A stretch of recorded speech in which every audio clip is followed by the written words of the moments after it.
look at you, finally ready to hear what's been unfolding behind the curtain while you moved with that unnerving calm of yours.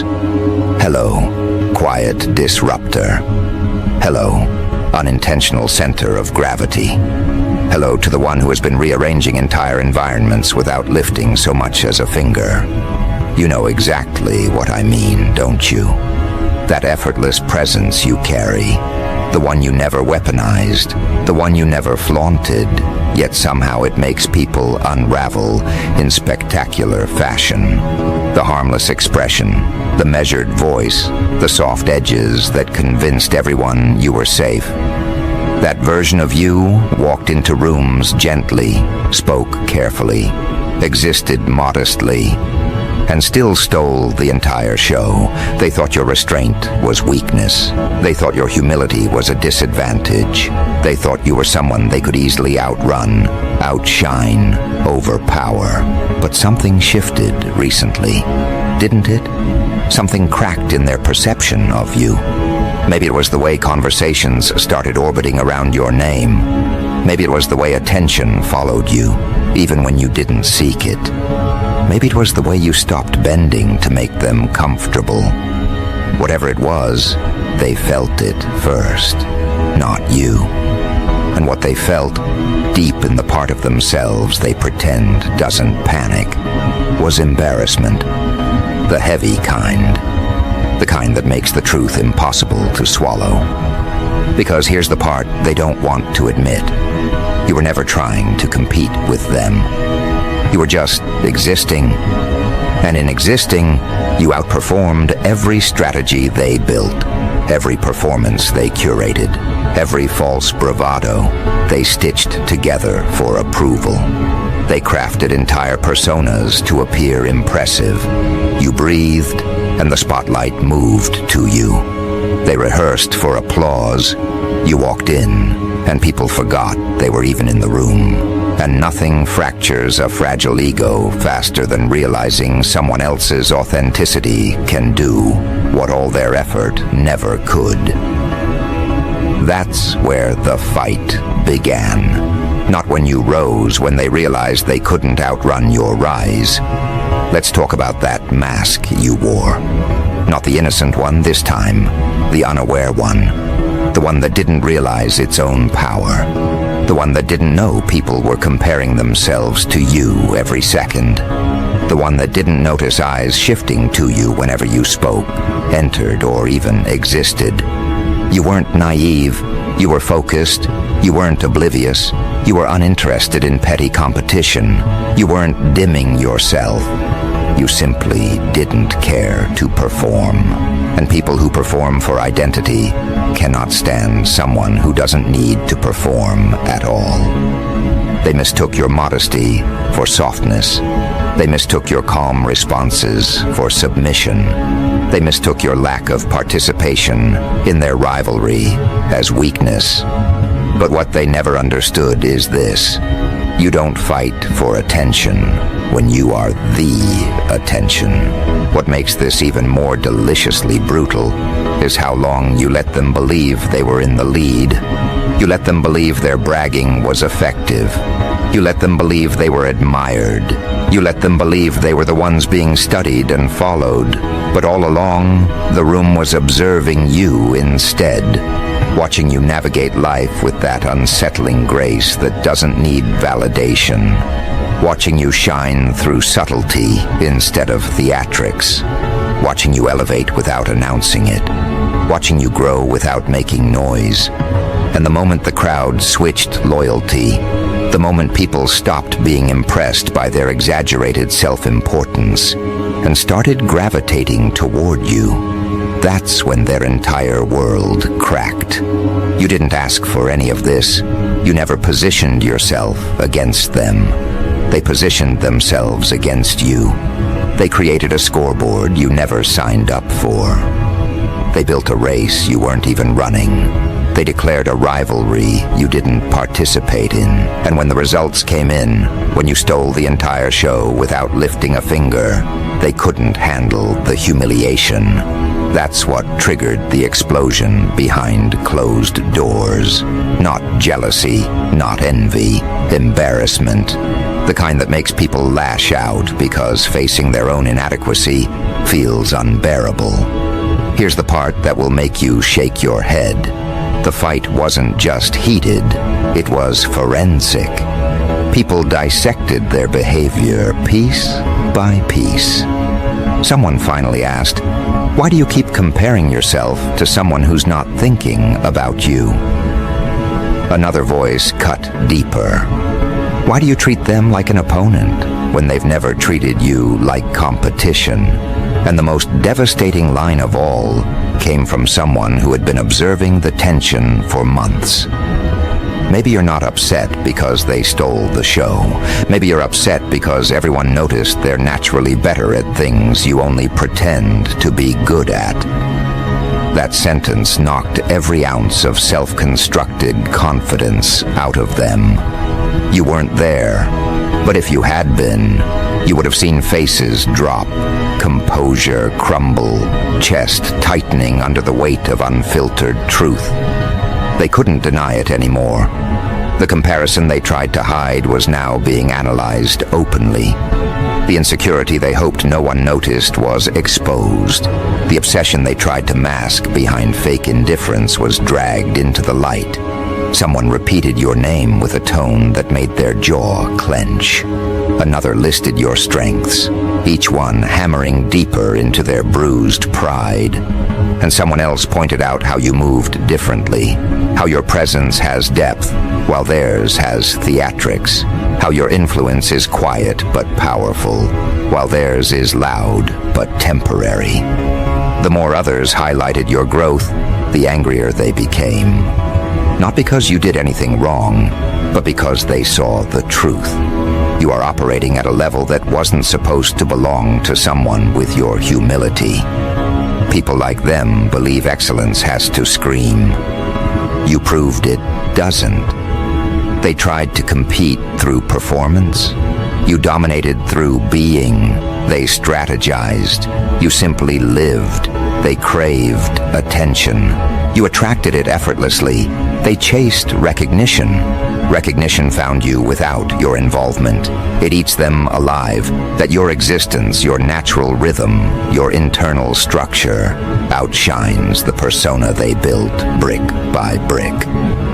So the argument continued, growing sharper, darker, more humiliating for them by the second. Someone finally asked the question everyone had avoided for too long. Why do you hate them so much when they've done nothing to you? That question didn't land softly. It landed like a blade, because the answer was obvious, and yet they had no courage to admit it. They hated you because you reminded them of everything they pretended to be. They hated you because people preferred your authenticity over their performance.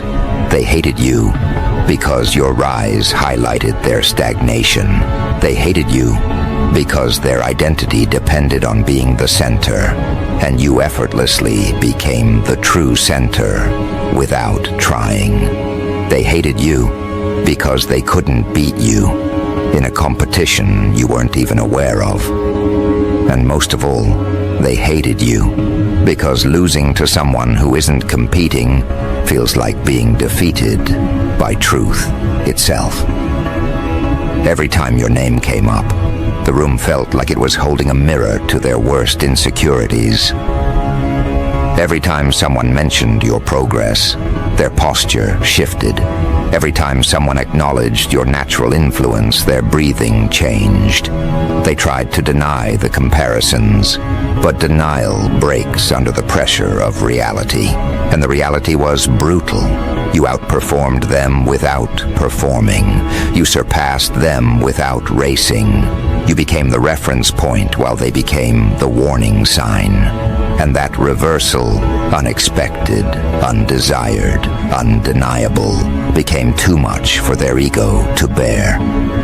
As the shouting continued, someone finally said what everyone else knew. They didn't take your spotlight. You just never had it. That sentence was the collapse point. The moment everything inside them broke. The moment their carefully crafted image crumbled. The moment the truth they were avoiding hit them so hard, there was no recovering gracefully. People began recounting past moments. Moments where your presence overshadowed theirs unintentionally. Moments where you spoke and people actually listened. Moments where you walked in and the atmosphere shifted. Moments where their jokes fell flat, but your simplest statement carried weight. All those memories returned to the room at once, confirming what they feared most. Your influence is real, and theirs is projection. They couldn't stop the unraveling at that point. It was too late. Someone else added, "The reason you're angry is because, deep down, you know they're the one everyone actually respects." Another said, "They don't need to announce themselves to be impactful. You do." Another cut with surgical precision. "You keep trying to beat them, but beating them would require you to be at their level. And you're not." That line drained the remaining oxygen from the room. And you, unaware of the chaos unfolding, were somewhere living your life peacefully, while your name was burning through fragile reputations like acid. What's even more fascinating is this.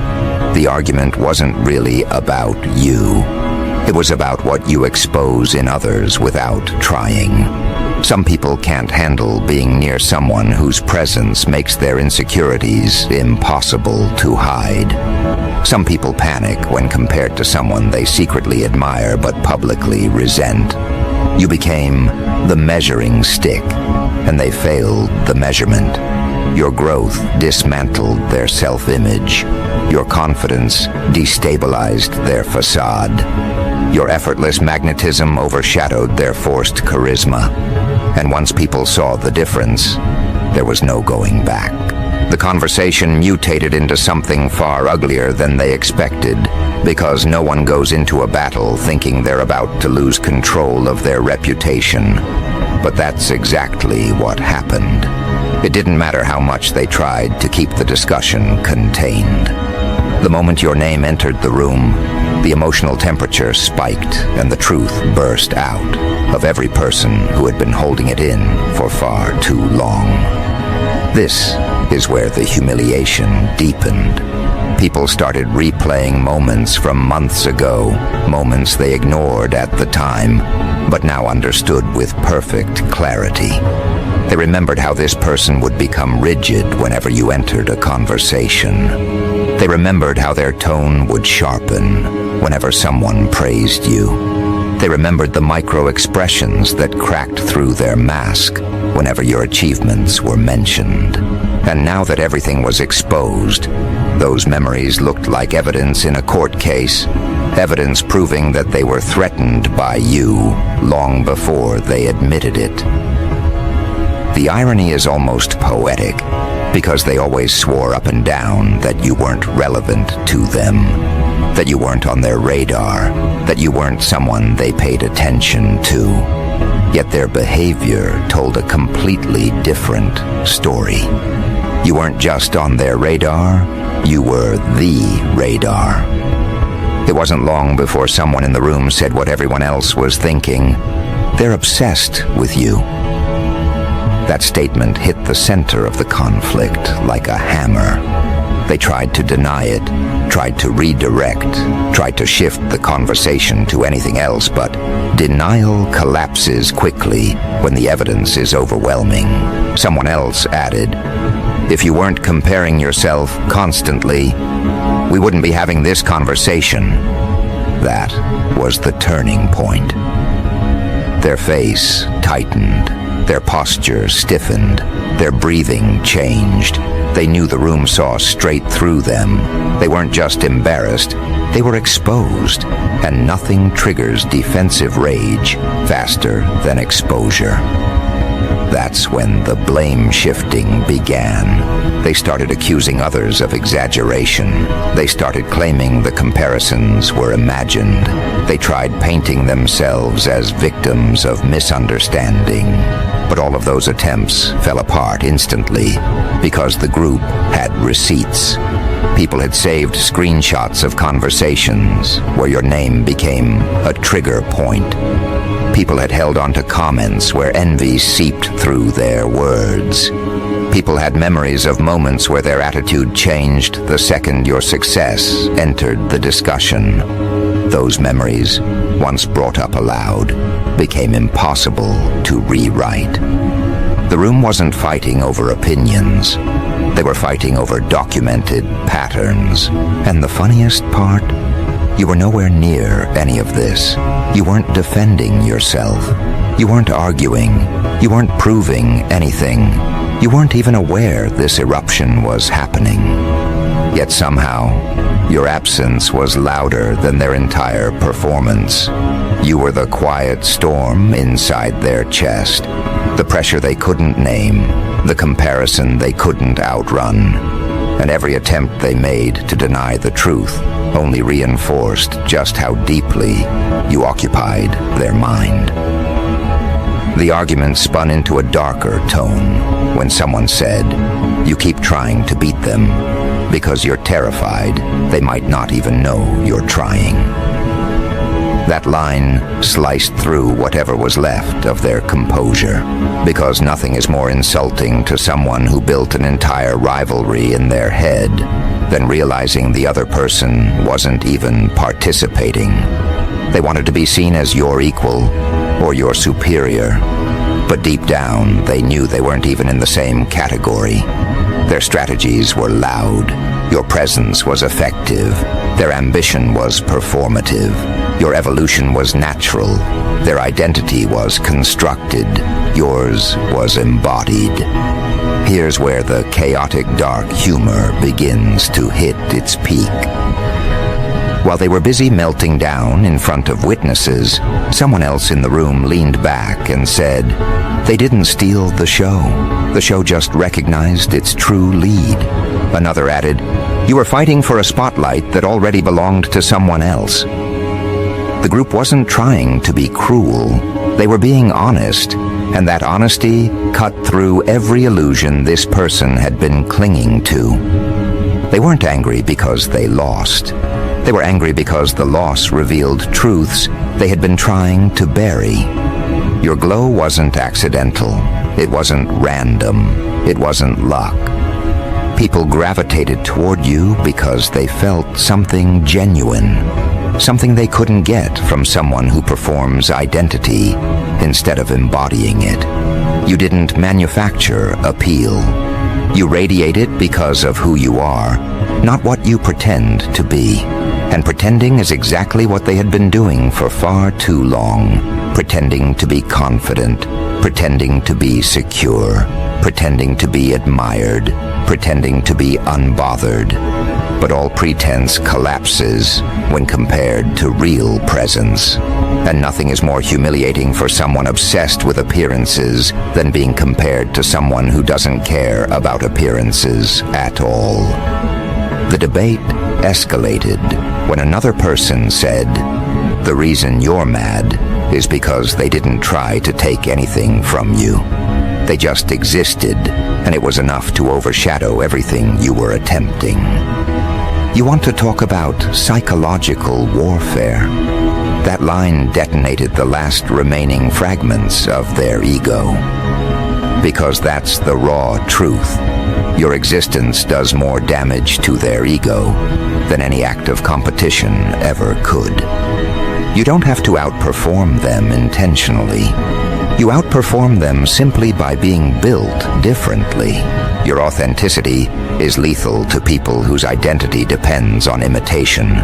Your growth is threatening to people committed to stagnation. Your inner stability destabilizes people who rely on performance. Your ability to evolve without announcing it makes people who crave attention feel irrelevant. You are a walking contradiction to everything they've constructed, and deep down, they know it. That realization triggered the next wave of emotional chaos. The fight got louder, messier, more desperate. Someone demanded, Why are you making everything about them?" Another countered, "Because everything always becomes about them, whether they want it to or not." That second statement was the honest one. You don't force attention. Attention follows you instinctively. They don't hate you for trying. They hate you for not having to try. And this is where the dark humor sharpens. One person in the room muttered, "You can't compete with a person who isn't competing. That's why you keep losing." The argument paused for a moment because the truth of that line was heavy. The entire conflict existed because they built a race no one else was running. They kept sprinting toward an imaginary finish line. You walked your path calmly, and somehow you arrived ahead of them. Let's talk about why this embarrasses them so deeply. Competition only feels empowering when you believe you can win.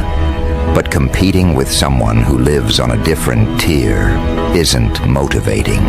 It's humiliating. They weren't just losing. They were losing publicly. Their mask cracked publicly. Their insecurities surfaced publicly. Their jealousy leaked publicly. Their fabricated confidence dissolved publicly. And when someone loses control in front of witnesses, the audience remembers. It sticks.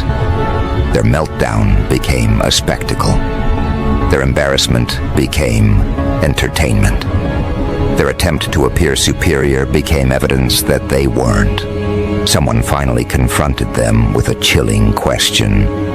If you're so confident, why do you track everything they do? There was no answer, because everyone knew the truth. They watched you obsessively. They monitored your progress like it was a threat. They analyzed your every move as if decoding an opponent. They refreshed your updates. They compared your achievements to their own. They sharpened their persona every time you leveled up. But none of their efforts could recreate what you do naturally. Now here's where things get even darker. The more they spiraled, the more the group began confessing what they truly thought about you. Someone said, "Honestly, they just have a presence. You don't." Another added, "People feel drawn to them because they're real." A third, emboldened by the crumbling atmosphere, said, "They don't need to prove anything. You're the one scrambling for validation." Every confession chipped away at their remaining composure until they were practically shaking with frustration. They couldn't understand why your existence triggered them so violently, but everyone else could. You reveal the truth about people. Not intentionally, simply by being who you are. You don't expose their weaknesses directly. Your strength makes their weaknesses impossible to hide. You don't expose their insecurity intentionally. Your groundedness makes their insecurity impossible to manage. You don't expose their inflated ego verbally. Your humility makes their ego appear ridiculous. You reflect them back to themselves with brutal accuracy, and they can't handle the reflection. The argument grew even more severe when someone asked, "Why do you keep assuming they're thinking about you?"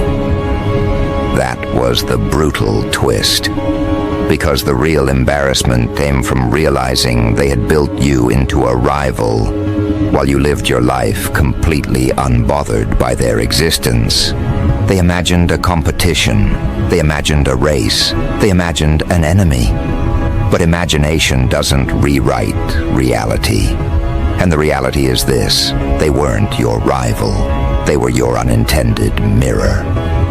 This recognition broke something fundamental inside them. They weren't angry at you. They were angry at themselves for being unable to rise to your level. They were angry that the crowd preferred your authenticity over their performance.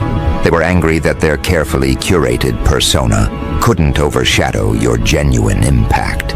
They were angry that they put in more effort and got less admiration.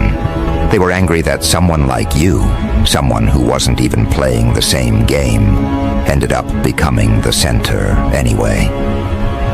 As the conflict reached its peak, the room fell into a deadly stillness, not quiet, not calm, just the kind of suspended tension that appears when everyone realizes the truth has been laid bare and there's no walking it back.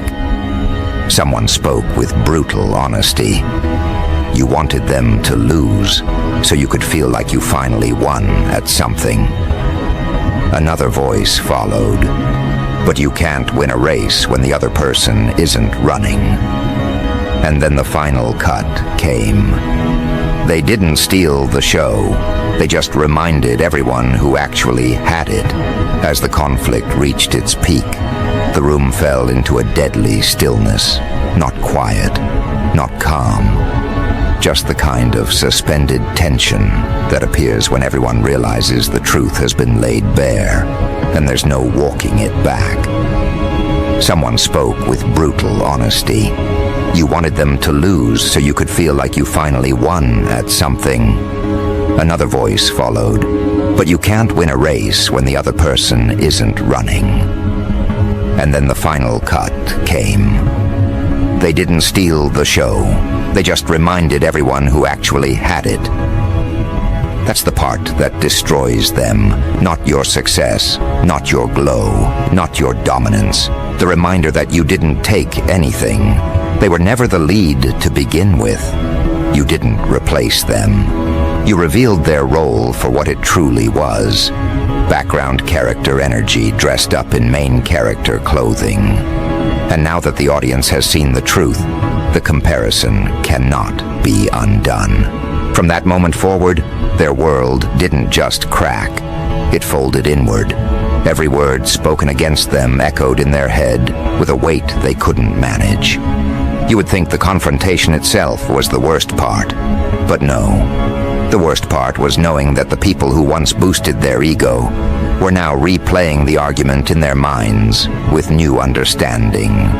They weren't just embarrassed, they were exposed. The type of exposure you can't recover from by pretending it didn't happen. The type that eats at your identity because it wasn't an attack, it was a revelation. And revelations don't fade when the room empties. They linger, they follow you. They reshape every dynamic you once depended on. The witnesses began distancing themselves almost immediately, not out of cruelty, but out of discomfort. Once you see the cracks in someone's self-image, it becomes impossible to unsee them. People who once believed their confidence now saw insecurity dressed in borrowed confidence.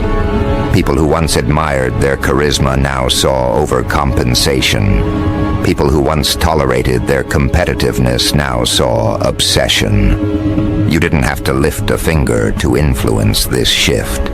The truth did the work for you. Their own behavior did the work for you.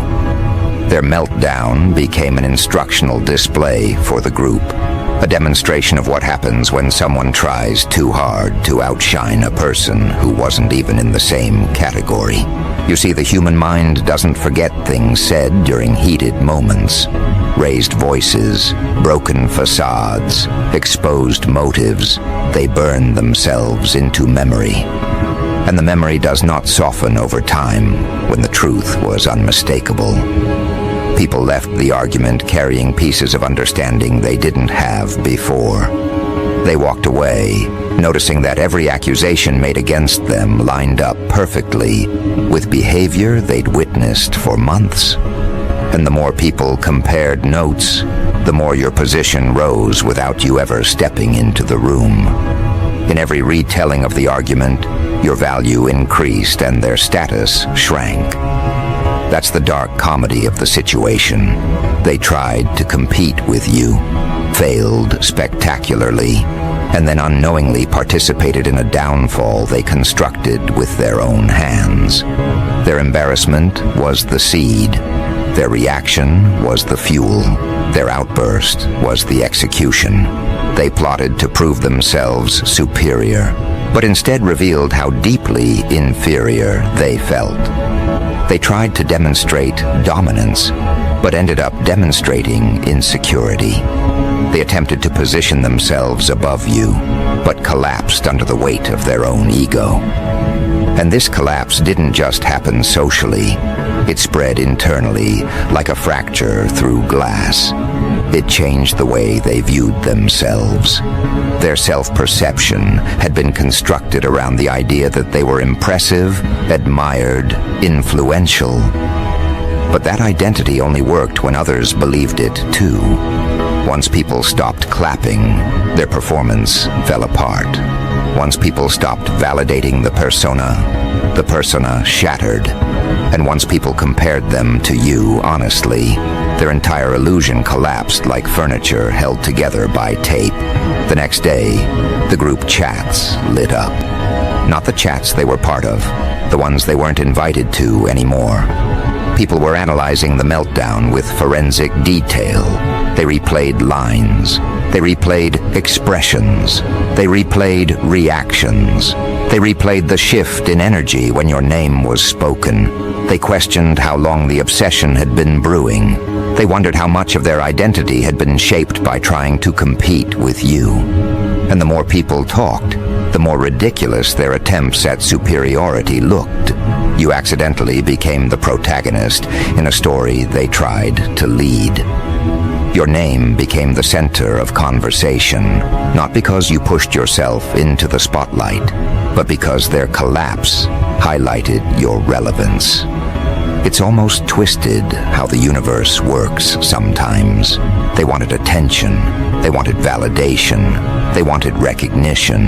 Instead, they handed all of it to you by proving they were no match for you emotionally, socially, or energetically. People weren't admirers anymore. They were analysts dissecting a case study in insecurity. What makes this even more brutal is how different you would have handled it if you had known. You aren't petty. You aren't vindictive. You don't compete. You move through life at your own pace without trying to knock anyone down. You aren't threatened by other people's growth. You cheer for others. You support others. You genuinely want people to succeed. And they mistook that as weakness. Instead of appreciating your authenticity, they saw you as a threat to their image. Instead of learning from you, they tried to overshadow you. Instead of cooperating, they chose competition. Instead of self-reflection, they chose projection. And now the consequences of those choices are circling back to them with razor precision. People don't rally behind someone who throws tantrums when they lose. People don't trust someone who crumbles when confronted with truth. People don't respect someone who needs others to fail in order to feel valuable. That's where their collapse truly began. Not in the argument, but in the aftermath, when people realized the person they admired was built on counterfeit self-worth. Their charm had cracks. Their confidence had cracks. Their influence had cracks. And once people noticed the cracks, everything they did seemed questionable. Meanwhile, your stock rose effortlessly. People started bringing up your achievements without you even knowing. They recalled how you always carried yourself with grace, even when they didn't treat you fairly. They mentioned how you never bragged, never competed, never sought attention. They admired how you stayed consistent while others chased validation. They recognized that your growth wasn't accidental, it was earned. And that recognition, that unspoken shift in collective perception, is what destroys your rival the most. Their rage wasn't just embarrassment, it was panic. Panic at realizing you were always the standard. Panic at realizing they never stood a chance. Panic at realizing people respected you more than them. Panic at realizing you had the qualities they pretended to have. Panic at realizing their entire rivalry was one-sided. Panic at realizing they were competing alone, sprinting toward an imaginary finish line while you lived an entirely different narrative. But here's where the chaos turns theatrical. The more they panicked, the worse they looked. They started scrambling to recover their image. They over-explained. They justified. They reached out to people privately asking, "You know I'm not jealous, right?" They tried to spin the argument as a misunderstanding. They tried to pretend they weren't affected. They posted things online to appear unbothered. But nothing exposes a person faster than trying too hard to seem unaffected. People saw through it instantly. Their desperation became comedy. Their attempts at damage control became a spectacle. Every message they sent trying to defend themselves only confirmed how deeply shaken they were. Every comment they made about you only made you look better. Every attempt to downplay the argument only made them appear guilty. They were digging themselves deeper with every move. You weren't doing anything, yet they were losing more ground by the hour. And the reason is simple. The truth aligns naturally. Lies require effort. Authentic presence stabilizes naturally. Insecurity requires effort. You move with coherence. They move with contradiction. You grow. They perform. You evolve. They imitate. You attract. They chase. And nothing feels worse to someone who thrives on comparison than realizing the comparison always favored the other party. But the story doesn't end with embarrassment. It evolves into obsession. Once the argument ended, they became hyper-aware of everything you did. They watched your social interactions. They watched how people engaged with you. They watched your progress. They watched for moments where you shined. And each moment stabbed them deeper, because now they could no longer pretend not to notice you. The argument forced the truth into the open. Now there was no running from it. Each time someone mentioned your growth, they flinched. Each time someone complimented you, they tensed. Each time someone admired your qualities, they wondered if those qualities were the reason they lost the room. And that kind of internal torment doesn't fade. It builds. They began replaying old conversations where your name came up. They realized how often your presence shifted dynamics. They noticed how many people respected you more than they realized. And the realization grew heavier with time. Soon others started distancing themselves from them entirely. Not because they didn't like them, but because their insecurity became too loud to ignore. Being around someone who can't handle another person's success is exhausting. Being around someone who spirals when compared to a stronger presence drains the environment.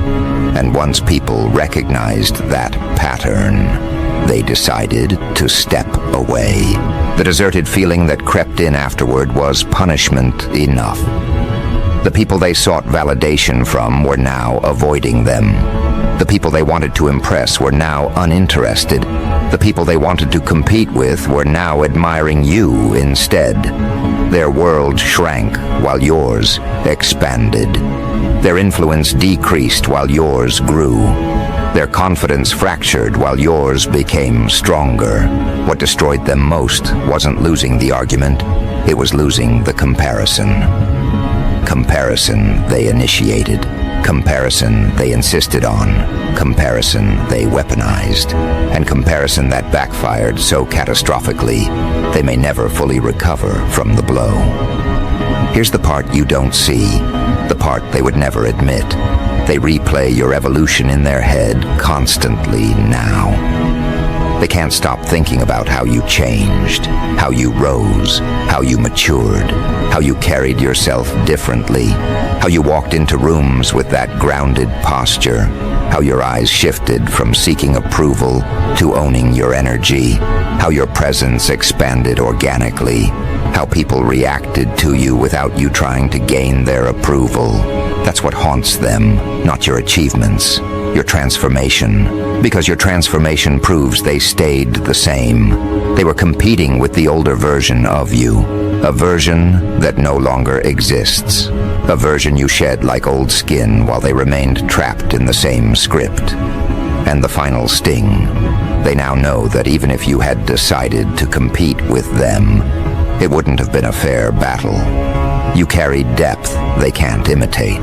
You carry authenticity they can't forge. You carry inner clarity they don't possess. And the group knows it too. This is why the atmosphere around them now feels different. People aren't rude, they're cautious.